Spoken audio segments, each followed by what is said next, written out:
maybe a question a bit more towards you, or what's your point of view? What impact do you think that does a professional esports career have on mental well-being of a person?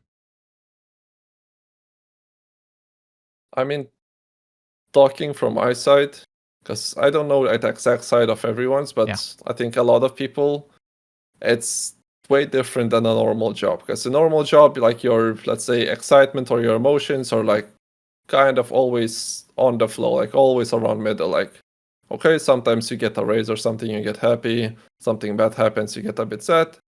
While in esports, I feel like it's a roller coaster. Like you win, the emotions are like really, really high. You know, like you feel like you own the world. You know, and then but when you lose, especially if you like get out, like you lose and you're out of the tournament, then it's like you start thinking a lot of like, oh, I could have done that, I could have done that, and it's like everything seems bad, everything seems like a tragedy, right? Yeah. So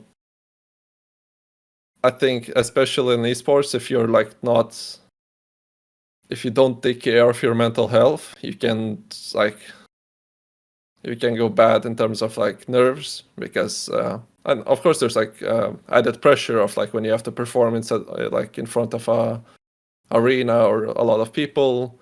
Especially if you don't perform, you start pushing at yourself, you start like criticizing yourself, so it can like affect really negatively. So yeah, like you have to take care of yourself. I would say, like, especially talking like even if most things seem good, talking to a psychologist regularly, it's just good. Like just to catch anything bad happen, so just in case nothing bad happens, right? And so, did you know if Karl had any strong mental issues before he left Berlin in May 2023?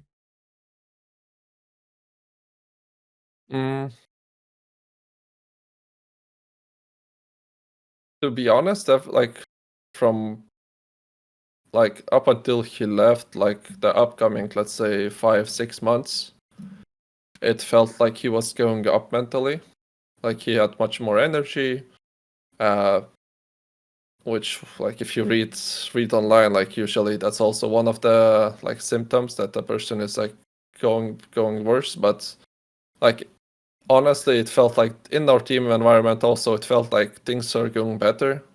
I remember even like maybe a few days before leaving Berlin, like we were in his room, like 3 of us or 4 of us from the team, and we were talking. We're talking about like girlfriends. We're talking about like future. Like we are talking about these good things. So like when we left, it seemed like everything was okay, you know. But obviously it was not. When you learned about Karl's death, what was going through your mind at that moment?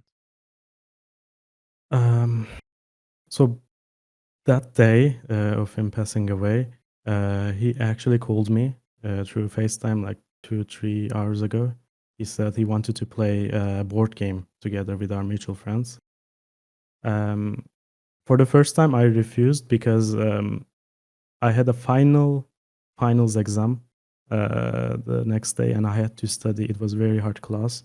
I had to study all night long. I refused for the first time, and I heard about the news after my exam, and I was shaking. I was shaking the entire week, actually. It was really shocking to me. I wasn't expecting something like this.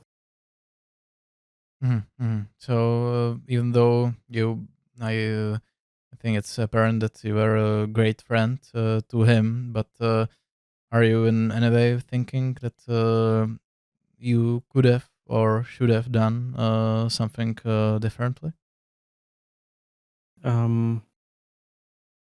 Maybe because I talked to our mutual friends as well, and he contacted them that night, and he said he wanted to play something like board games, Valorant or something else, or watching videos together. But in that time, everyone had something to do. So yeah, I think he was alone that night. and maybe I should have played some games like 1.5 hours. Maybe that, yeah.